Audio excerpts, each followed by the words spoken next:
Welcome to our channel YCC chemistry. So guys, आज से हम लोग स्टार्ट करने वाले हैं क्लास 11th का इंपॉर्टेंट चैप्टर जो कि है मॉडर्न पीरियोडिक टेबल। एंड अगर हम लोग मॉडर्न पीरियोडिक टेबल की बात करते हैं जो हम लोग को 12th में रहता है, जैसे कि डी एंड ए ब्लॉक है, पी ब्लॉक है, कम्प्लीटली पी ब्लॉक हम लोगों को रहता है, अगर उसकी स्टडी करनी है तो सबसे पहले हम लोगों को 11th के मॉडर्न पीरियोडिक टेबल के बारे में पता होना बहुत ही ज़्यादा इंपॉर्टेंट है। अगर आप लोगों को पीरियोडिक टेबल के बारे में इंफॉर्मेशन है तो आप लोग वहाँ का जो पोर्शन है उतना वो इजीली थोड़ा सा अटेम्प्ट कर सकते हो या फिर इजीली उसको सीख सकोगे। ठीक है, सो उसी के लिए हम लोगों को सबसे पहले मॉडर्न पीरियोडिक टेबल होता क्या है, एक्चुअल में इसकी हिस्ट्री क्या थी, ये सारी चीज़ें देखना और पढ़ना बहुत ही ज़्यादा इंपॉर्टेंट है। तो चलिए स्टार्ट करते हैं हमारा जो चैप्टर है जो कि मॉडर्न पीरियोडिक टेबल। सबसे पहले मॉडर्न पीरियोडिक टेबल की अगर बात करते हैं तो ये बनना ज़रूरी क्यों है, क्यों भाई मॉडर्न पीरियोडिक टेबल ही क्यों बना। उसका रीज़न क्या था। तो जब in the earlier 19th century की अगर बात करते हैं हम लोग तो वहाँ पे 30 एलिमेंट्स की डिस्कवरी हो चुकी थी। और अगर हम लोग देख रहे हैं जैसे कि हम लोग अभी लाइब्रेरी में जाते हैं, ठीक है, और लाइब्रेरी में जाने के बाद अगर हम लोग देखते हैं कि अगर इमेजिन करो हर बुक शेल्स में अरेंज है, पर्टिकुलर वहाँ पे क्या होता है, नाम दिया रहता है कि यहाँ पे इस टाइप की बुक आप लोगों को मिल जाएंगे, मैथ की, फिजिक्स की, बायो की, जो कुछ भी होंगे उसका पर्टिकुलर एक शेल है। तो उस शेल के हिसाब से हम लोग क्या करते हैं, वहाँ पे जाके जो बुक हम लोग को चाहिए, अगर मैथ की चाहिए होंगी, बायोलॉजी की चाहिए होंगी, तो हम लोग वहाँ पे ही जाके हम लोग क्या करते हैं, इसकी बुक निकाल सकते हैं। तो इजी जाता है हम लोग को उस शेल्स में से बुक को ढूंढना, क्योंकि लाइब्रेरी में इतने सारे बुक्स हैं।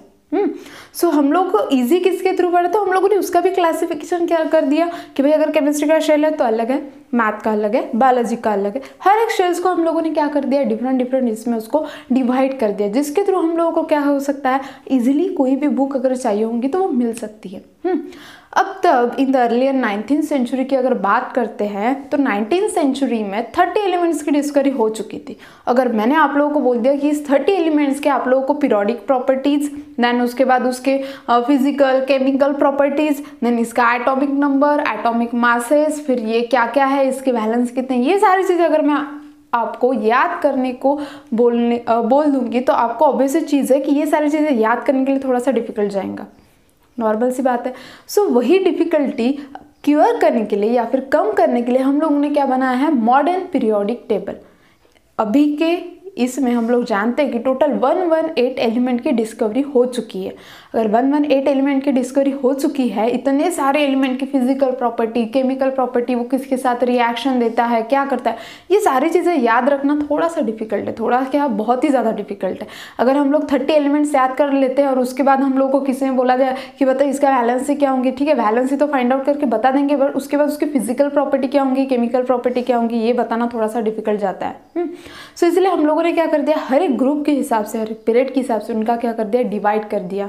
तो इस वजह से हम लोगों ने लास्ट इसमें मॉडर्न पीरियोडिक टेबल की तो डिस्कवरी कर ली। अब हम लोगों को पता है कि एक्चुअल में आप लोगों सभी ने मॉडर्न पीरियोडिक टेबल क्लास 10 तक के थोड़ा बहुत तो पढ़ चुके हैं हम लोग, ठीक है, पर हम लोगों को एक बार फिर से उसको रिवाइज करना है कि एक्चुअल में डिस्कवरी कहाँ से स्टार्ट हुई थी, कौन से साइंटिस्ट ने इसमें हेल्प की कि हम लोग पर्टिकुलर एक मॉडर्न पीरियोडिक टेबल बना सके। ठीक है, तो आज हम लोग वही डिस्कस करने वाले हैं। एंड देन उसके बाद हम लोग जाएंगे नेक्स्ट वीडियो में जहाँ पे होंगे हम लोग पीरियोडिसिटी को डिस्कस करेंगे। पीरियोडिसिटी में मतलब भी क्या, तो एटॉमिक साइज, एटॉमिक रेडियस क्या है, उसको एटॉमिक रेडियस ही क्यों बोला गया है, then ionization enthalpy, electron gain enthalpy, ये आप लोगों को पता होना बहुत ही ज़्यादा इंपॉर्टेंट है क्योंकि सारी चीज़ें इनके ऊपर ही डिपेंड रहती है। सो चलिए स्टार्ट करते हैं। मॉडर्न पीरियोडिक टेबल में सबसे पहले हम लोग देखेंगे कि इन 19th सेंचुरी डिस्कवरी कितने एलिमेंट्स की हुई थी गाइस, 30 एलिमेंट्स, ठीक है, और इन 30 एलिमेंट्स को अरेंज किस बेसिस के तौर पे किया था, तो एटॉमिक मासेस के बेसिस के तौर पे, in increasing order of their atomic masses. Atomic masses का इंक्रीजिंग ऑर्डर में हम लोगों ने उन 30 एलिमेंट्स को क्या किया था, अरेंज किया था। एंड देन उसके बाद और एक उनका क्लासिफिकेशन किस में हुआ था, जो कि था मेटल्स, नॉन मेटल, एंड बहुत दिनों के बाद हम लोगों को मिला और एक जो कि था मेटालॉइड्स। इन सभी इसमें हम लोगों ने क्या कर दिया था, उनका क्लासिफिकेशन कर दिया था। कुछ थे मेटल्स में, नॉन मेटल्स में एंड द मेटालॉइड्स में, यहाँ तक के तो कोई प्रॉब्लम नहीं। पर अब उसके बाद क्या हुआ, उसके बाद एक साइंटिस्ट है जिनका नाम था डोबेनर-ट्रेट्स, ठीक है, एंड डोबेनर ने हम लोगों को बताया क्या, इन्होंने एक सिंपल से बताया कि अगर आप लोग ग्रुप ऑफ 3 एलिमेंट लेते हो, ग्रुप ऑफ 3 एलिमेंट, ठीक है, एक ग्रुप बनाया, उसमें क्या कर दिया 3 एलिमेंट्स को ऐड कर दिया और उन एलिमेंट्स की chemical properties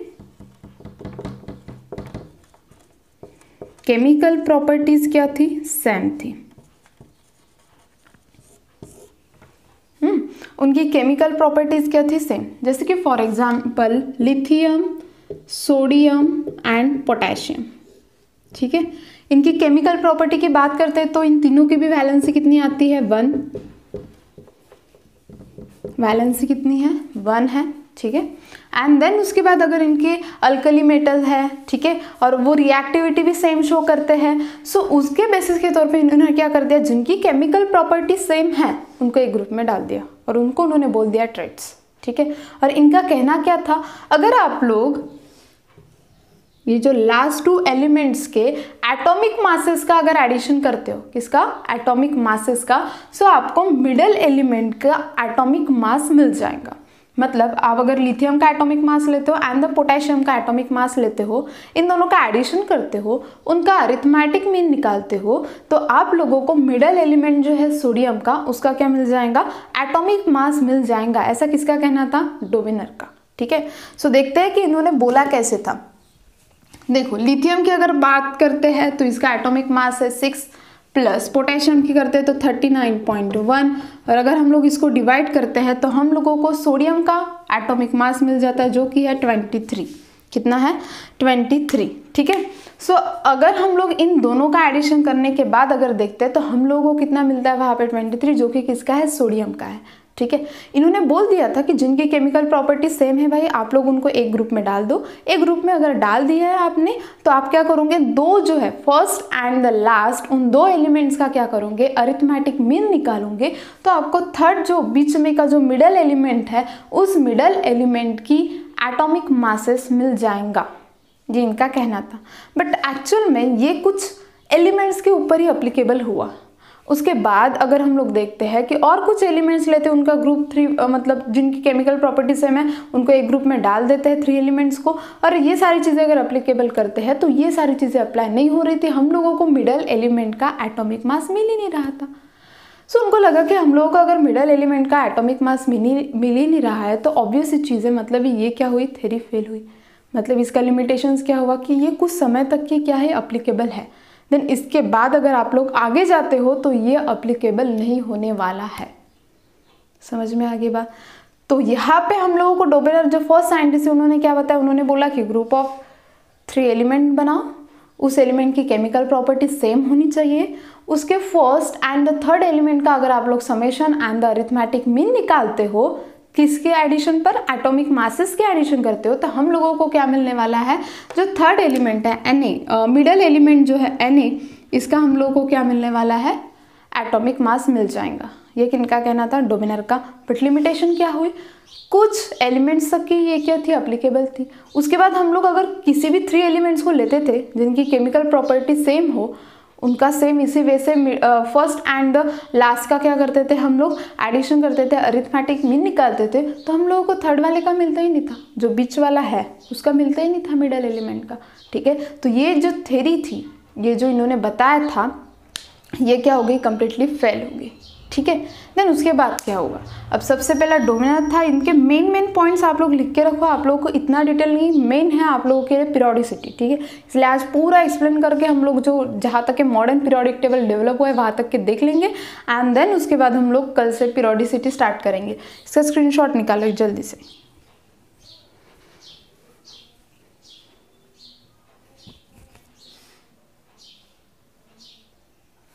so guys, डोबेनर traits के बाद जो नेक्स्ट साइंटिस्ट जो आए वो थे Newland law of octaves, Newland नाम के, ठीक है। जो कि उन्होंने क्या बताया, हम लोग अब उनके बारे में डिस्कस करते हैं। जो कि डोबेनर ट्रेट्स के जो लिमिटेशंस थे कि उन्होंने increasing order of their atomic masses arrangement तो दे दी थी, ठीक है, वहाँ तक के ठीक था। उनका जो कहना था कि हम लोग 3 अगर ग्रुप ऑफ एलिमेंट जिनकी केमिकल प्रॉपर्टी क्या है, सेम है, उनको एक ग्रुप में डाल देते हैं तो हम लोगों को क्या होगा, मिडल एलिमेंट का एटॉमिक मास मिलता है, ऐसा उनका कहना था, पर लिमिटेशंस क्या था, कुछ एलिमेंट तक के वो अप्लीकेबल हो रहा था। अगर कुछ एलिमेंट्स को हम लोग ले रहे हैं एंड देन उसके मिडल एलिमेंट की बात करें तो हम लोग को उनका एटॉमिक मास नहीं मिल रहा था। वही लिमिटेशंस को ध्यान में रखते हुए नेक्स्ट साइंटिस्ट जो है, जो कि थे न्यूलैंड, जिनको हम लोग बोलते हैं न्यूलैंड लॉ ऑफ ऑक्टेव्स। अब ये जो न्यूलैंड लॉ ऑफ ऑक्टेव्स, अब ऑक्टेव्स ही क्यों बोला है, हम लोग को जानते हैं सा रे ग म प ध नि सा। सो हम लोग सा से स्टार्ट करते हैं तो लास्ट में खत्म कहाँ पे कर रहे हैं हम लोग, सा पे ही, ठीक है, सा रे ग म प ध नि सा, ठीक है। तो इन्होंने कंपैरिजन किसके साथ किया, म्यूजिक के जितने भी वहाँ पे स्वर है उनके साथ। तो इनका क्या कहना था कि every 8 element shows similar property to those of the first element।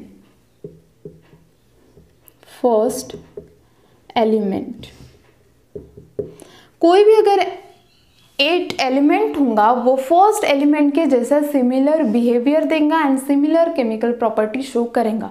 For example हम लोग स्टार्ट करते हैं हाइड्रोजन से, hydrogen, helium, lithium,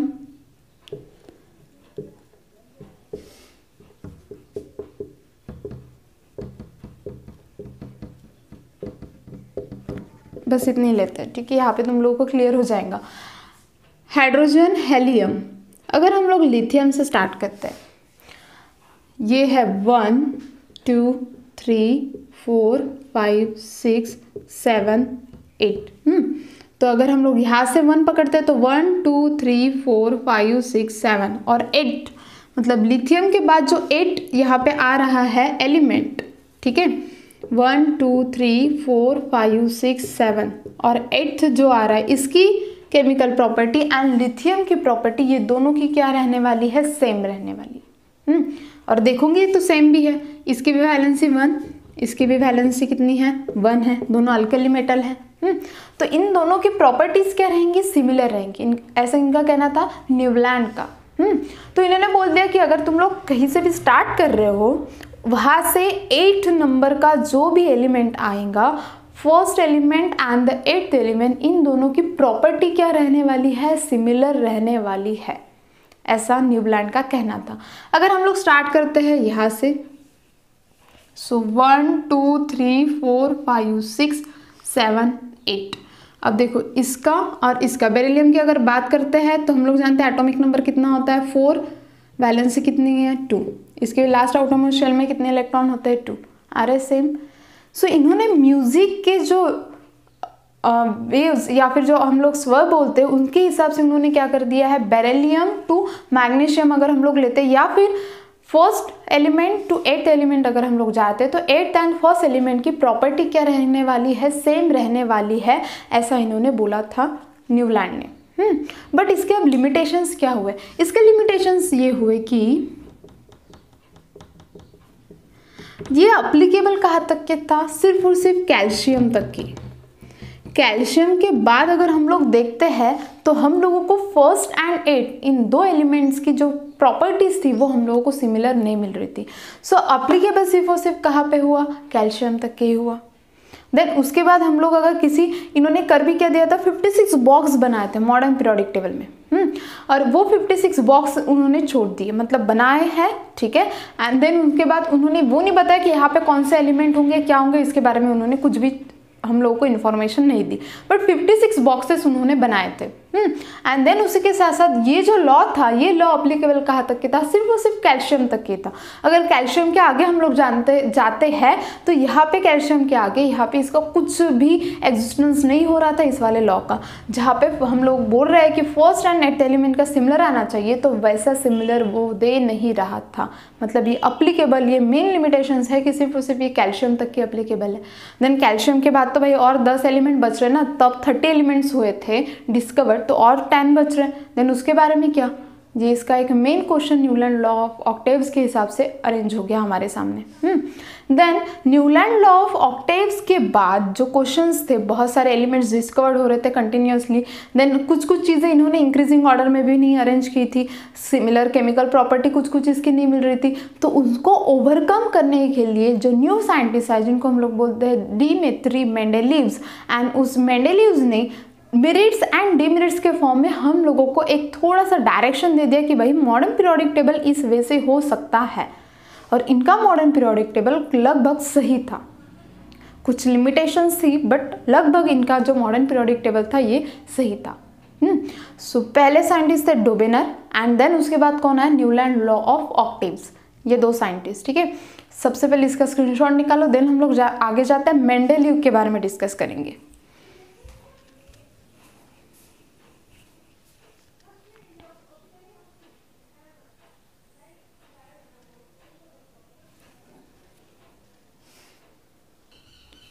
so guys, Newland law of octaves के बाद जो नेक्स्ट साइंटिस्ट है जो कि थे मेंडेलीव्स, डिमित्री मेंडेलीव्स। सो इन्होंने हम लोगों को क्या लॉ बताया। सो मेनली मेंडेलीव्स ने आधे से ज़्यादा पीरियोडिक टेबल एक्सप्लेन करवा ही दिया था। उनका कहना था कि ग्रुप कितने होते हैं, पीरियड कितने होते हैं, या फिर ग्रुप किसको बोला जाएगा, पीरियड किसको बोला जाएगा, ये भी सारी बातें उन्होंने हम लोगों को बताई थी। सो स्टार्ट करते हैं, मेंडेलीव पीरियोडिक टेबल।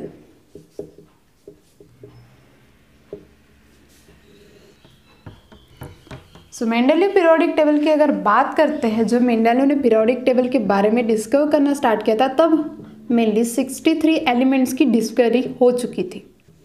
और इसने फिजिकल एंड केमिकल प्रॉपर्टी के हिसाब से फिजिकल एंड केमिकल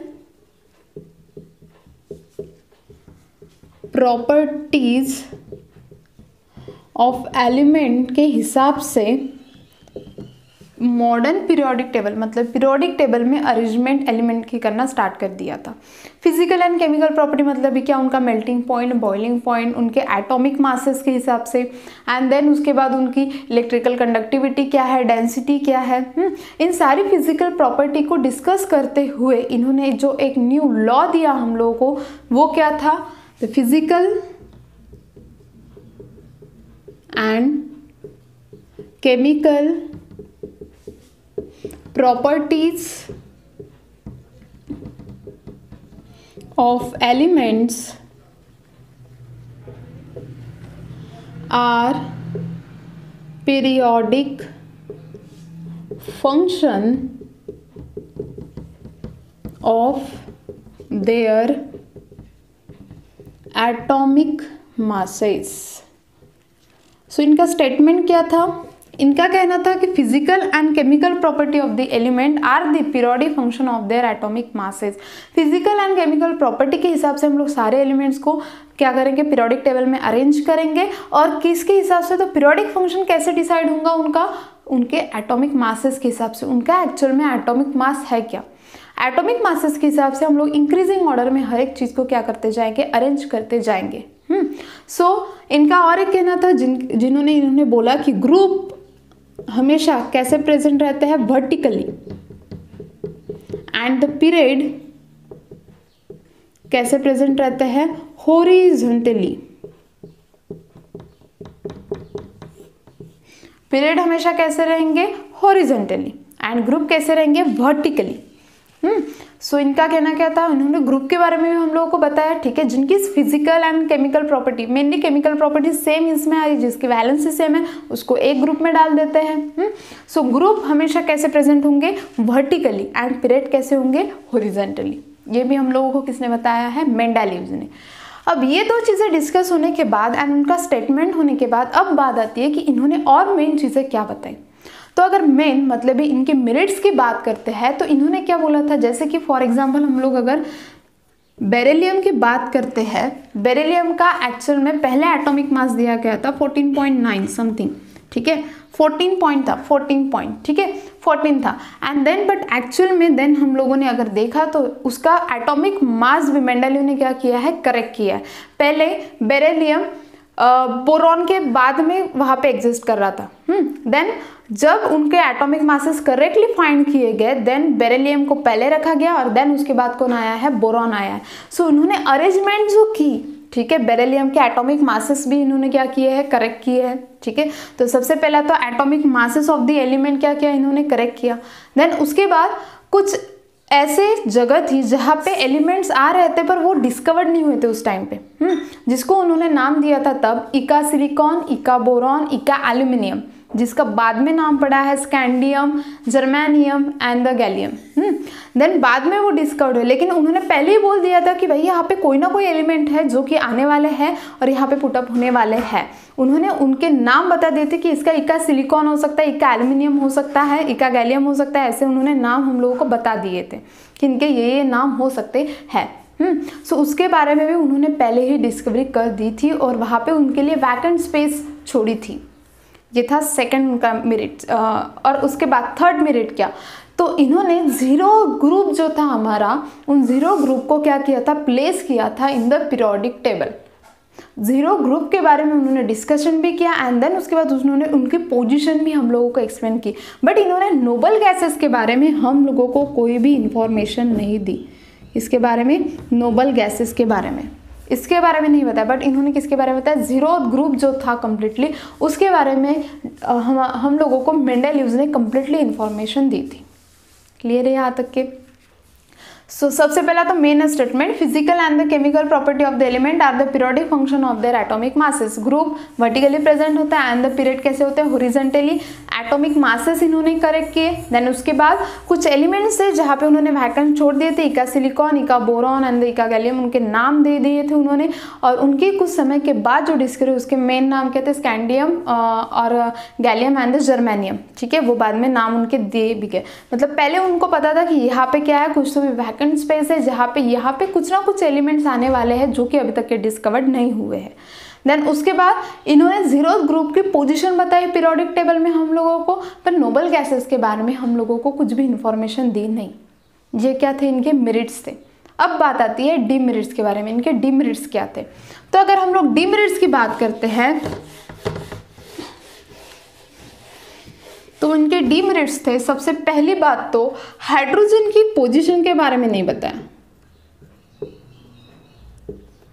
एक्चुअल में हाइड्रोजन जो था वो हम लोगों को एक तो अल्कली मेटल मतलब ग्रुप 1 में भी ये बैठ सकता था एंड हैलोजन फैमिली में भी था। हैलोजन फैमिली में क्यों आ रहा था, क्योंकि हम लोग हाइड्रोजन को इस फॉर्म में लिखते हैं एंड हम लोग हैलोजन फैमिली को भी कैसे लिखते हैं, X2 के फॉर्म में लिखते हैं।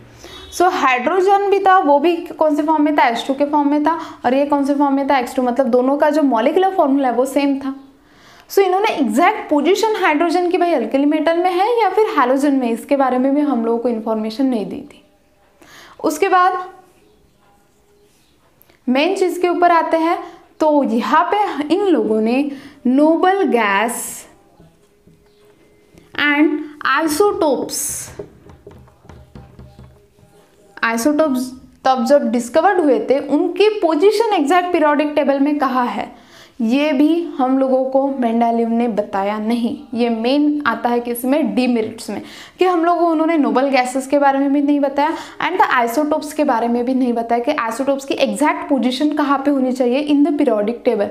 इसके बारे में भी हम लोगों को कोई भी इंफॉर्मेशन मेंडेलीव पीरियोडिक टेबल में हम लोगों को मिली नहीं, ठीक है। बट जो डिस्कवरी हुई थी मेंडेलीव ने जो किया था वो आधा से ज़्यादा पीरियोडिक टेबल वहाँ पे हम लोगों का अरेंज हो चुका था, पर इनके कुछ लिमिटेशंस के कारण एक नया पीरियोडिक टेबल बनाया गया जो कि हम लोग बोलते हैं, जो अभी तक के हम लोग पढ़ रहे हैं, जिनका क्या है नाम, मॉडर्न पीरियोडिक टेबल। कौन सा periodic table, modern periodic table. And जो कि लास्ट एंड फाइनल है, जहाँ पे कितने एलिमेंट है, 118 एलिमेंट्स की डिस्कवरी हो चुकी है, जो कि हम लोग देखने वाले हैं नेक्स्ट इसमें। तो first scientist is Dobereiner, then Newland and then Mendeleev. इन सभी ने हर एक खुद के लॉ देते हुए और उनके लिमिटेशंस को ओवरकम करते हुए हर एक साइंटिस्ट आगे आते गए, और हम लोग का जो मेंडेलीव का पीरियोडिक टेबल था वो हम लोग को बहुत ही ज़्यादा हेल्पफुल बना मॉडर्न पीरियोडिक टेबल को फॉर्म करने के लिए, ठीक है। सबसे पहले आप लोग इनका स्क्रीनशॉट निकाल लो, देन हम लोग आगे जाते हैं किसकी तरफ, तो मॉडर्न पीरियोडिक टेबल की तरफ।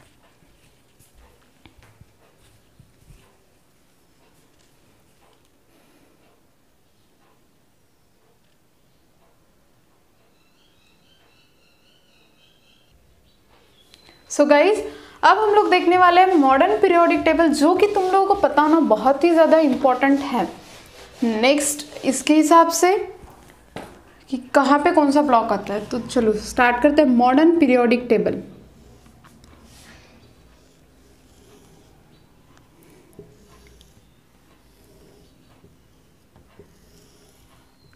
तो सबसे पहले देखेंगे कि मॉडर्न पीरियोडिक टेबल का स्टेटमेंट क्या था। सो इनका स्टेटमेंट था the physical and chemical properties of the elements are the periodic function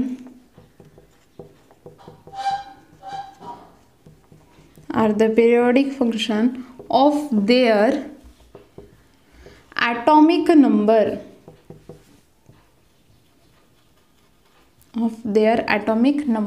ये पीरियोडिक फंक्शन किसका है? एटॉमिक नंबर का।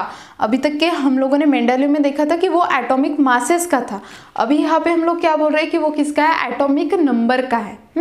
सो ये मेन स्टेटमेंट है मॉडर्न पीरियोडिक टेबल का। अब एटॉमिक नंबर के हिसाब से in the increasing order of their atomic number के हिसाब से हम लोग क्या करेंगे, यहाँ पे अरेंजमेंट करने वाले हैं। सो देखिए हम लोगों ने ये भी देखा था कि ग्रुप कैसे प्रेजेंट होता है, वर्टिकली, एंड टोटल ग्रुप कितने होते हैं? तो टोटल ग्रुप होते हैं 18 and the period are present horizontally and total period कितने होते हैं? 7। टोटल पीरियड 7 होते हैं, ठीक है। देन अब अगर बात करते हैं हम लोग पीरियोडिक टेबल की, तो ये होता है हमारा S block. Total periodic table को 4 ब्लॉक्स में उन्होंने डिवाइड किया है। सबसे पहला एस ब्लॉक, देन है डी ब्लॉक, ये है पी ब्लॉक, और ये है जो कि extreme bottom of the periodic table होता है, वो है हमारा एफ ब्लॉक। एस ब्लॉक की बात करते हैं तो इसमें आता है फर्स्ट एंड सेकेंड ग्रुप। यहाँ पे होते हैं 3 to 12, यहाँ पे होते हैं 13 to 18 एंड पीरियड भी ऐसे ही प्रेजेंट होते हैं।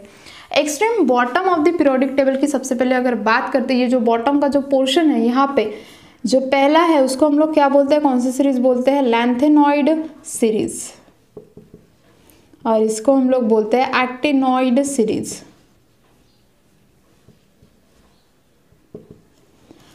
अब देखो एफ ब्लॉक ही क्यों बोला जाता है, क्योंकि जो लास्ट इलेक्ट्रॉन है वो एंटर किस में होता है? एफ सबशेल में। इसके कारण हम लोग इसको क्या बोलते हैं? F block element. कौन सा element? F block element. Lanthanoid series में भी 14 एलिमेंट्स होते हैं एंड एक्टिनॉइड्स में भी कितने होते हैं? 14 एलिमेंट्स। कुछ एलिमेंट्स ऐसे होते हैं जो कि क्या है? मैन मेड्स होते हैं। देन एस ब्लॉक एलिमेंट में अगर बात करते हैं तो इसमें आते हैं हमारे alkali metals and alkaline earth metals. इसमें आते हैं हमारे ट्रांजिशन एलिमेंट। डी ब्लॉक में आने वाले एलिमेंट्स को हम लोग क्या बोलते हैं? Transition element. And F block में आने वाले को हम लोग बोलते हैं inner transition element. Inner transition element. Then P block में तो मिक्स नॉन मेटल्स भी होते हैं। जिगजैग मैनर में यहाँ पे हम लोगों को मेटालॉइड्स भी मिल जाएंगे। Then metals, metalloids, noble gas, inert gas, ठीक है। एंड जीरो ग्रुप एलिमेंट सारे के सारे हम लोगों को कहाँ पे मिलते हैं? ग्रुप 13 to 18 तक के, ठीक है। तो टोटल ग्रुप हमारे होते कितने? 18, ठीक है। First and the second, first को हम लोग बोलते हैं अल्कली मेटल, सेकंड को हम लोग बोलते हैं alkaline earth metal. Then D block में आते हैं हमारे transition element.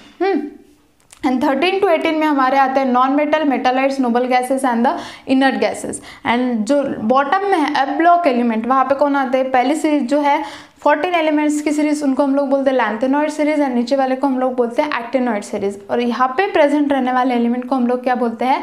Inner transition element. कौन सा एलिमेंट? इनर ट्रांजिशन एलिमेंट, अब अगर मेनली एस ब्लॉक की अगर बात करते हैं हम लोग, तो एस ब्लॉक में इलेक्ट्रो पॉजिटिव एलिमेंट प्रेजेंट होते हैं, ऐसा हम लोग बोलते हैं, और इधर इलेक्ट्रो निगेटिव, और यहाँ पे मिक्स होता है इलेक्ट्रो पॉजिटिव भी, इसलिए तो उनको ट्रांजिशन बोला गया। S block and the P block, इन दोनों के बीच में का वो सैंडविच के जैसा है, मिक्स मिलेगा तुम लोगों को, पॉजिटिव भी मिलेंगे एंड निगेटिव भी मिलेंगे। यहाँ पे तुम लोगों को कौन से मिलने वाले, electro negative element, electro negative element. और पीरियड तो हम लोग जानते ही है कि पीरियड कैसे प्रेजेंट रहने वाले गाइस, हॉरिजॉन्टली, ठीक है। टोटल पीरियड कैसे प्रेजेंट रहने वाले हैं, हॉरिजॉन्टली। सो टोटल ग्रुप होते हैं 8, पीरियड कितने होते हैं हमारे 7, एंड ग्रुप प्रेजेंट होते हैं वर्टिकली, पीरियड प्रेजेंट होते हैं horizontally. And then S block element क्यों बोला गया है, क्योंकि last electron enter into the S subshell, इसलिए हम लोग उनको क्या बोलते हैं, एस ब्लॉक एलिमेंट। इसमें 2 ग्रुप आते हैं, first and second. First group को हम लोग क्या बोलते हैं, अल्कली मेटल, सेकंड को हम लोग क्या बोलते हैं, alkaline earth metal. Then P block के बारे में पता है, पी ब्लॉक मतलब क्या, लास्ट इलेक्ट्रॉन जब एंटर होगा वो कौन से सबशेल में होने वाला है, पी सबशेल में, इसलिए हम लोग उनको क्या बोलते हैं, पी ब्लॉक एलिमेंट। देन कौन से ग्रुप आते हैं, फ्रॉम 13 to 18 सारे के सारे इसमें आ जाते हैं। Then non metals, metalloids, noble gases, inert gases सारे इसमें क्या होते हैं, प्रेजेंट होते हैं। जिगजैग मैनर में जो आप लोगों को दिखेगा वो क्या होने वाले हैं, metalloids. D block element 3 to 12, ये आप लोगों को क्लास 12th में भी पढ़ना है, 3 to 12 होते हैं, इनको हम लोग क्या बोलते हैं, ट्रांजिशन एलिमेंट। आप लोगों को वहाँ पे बहुत अच्छे से क्लियर हो जाएगा कि डी एंड एफ ब्लॉक को ट्रांजिशन एंड इनर ट्रांजिशन क्यों बोला जाता है। उसके बाद नीचे extreme bottom of the period, that is the F block element. F block क्यों बोला गया है, क्योंकि लास्ट इलेक्ट्रॉन एंटर होता है एफ सबशेल में, इसलिए F block element. Lanthanoid series and the actinoid series, नाम दिए गए हैं उस 14 एलिमेंट की सीरीज को, lanthanoid series and the actinoid series. और हम लोग इनको क्या बोलते हैं, इनर ट्रांजिशन एलिमेंट। कौन से एलिमेंट, इनर ट्रांजिशन एलिमेंट, ठीक है। तो यहाँ पे जितनी भी डिस्कवरी थी, जहाँ से डोबेनर से स्टार्ट हुआ and then modern periodic table पे खत्म हुआ, यहाँ तक कि हमारा कंप्लीट होता है। इसके बाद हम लोग स्टार्ट करने वाले पीरियोडिसिटी, एंड पीरियोडिसिटी में सबसे पहला electronic configuration of the period and the group. Period का इलेक्ट्रॉनिक कॉन्फ़िगरेशन क्या होने वाला है, ग्रुप का क्या होने वाला है, ये चीज़ें हम लोग डिस्कस करने वाले हैं। लेकिन उसके पहले आप लोग इनका स्क्रीनशॉट निकाल लिए, और होप सो आप लोगों को ये जो टेबल है वो याद ही होना चाहिए कि एस ब्लॉक में कौन से ग्रुप आते हैं, डी ब्लॉक में कौन से आते हैं, पी में कौन से आते हैं, एंड एफ में कौन से आते हैं। तो जल्दी से एक बार स्क्रीनशॉट निकाल लो आप लोग। सो गाइज, ये कंप्लीट जो बेसिक था, इसमें मॉडर्न पीरियोडिक टेबल आप लोगों के एग्जाम पॉइंट ऑफ व्यू या फिर नॉलेज के हिसाब से आप लोगों को पता होना चाहिए कि एक्चुअल में मॉडर्न पीरियोडिक टेबल है कैसा। अगर आप लोगों को ये क्लियर है तो प्रॉब्लम नहीं जाता है आगे जितनी भी चीज़ें पीरियड एंड ग्रुप के हिसाब से अंडरस्टैंड करने के लिए, ठीक है। सो गाइज, यहाँ पे हम लोग स्टॉप करते हैं अपना ये video, and then next video में हम लोग देखने वाले हैं periodicity of the electronic configuration, मतलब electronic configuration of the period and the group के बारे में हम लोग डिस्कस करने वाले हैं। सो इसके पहले अगर आप लोगों को वीडियो अच्छी लगी होंगी तो please like, share and subscribe करना मत भूलिए। Thank you so much.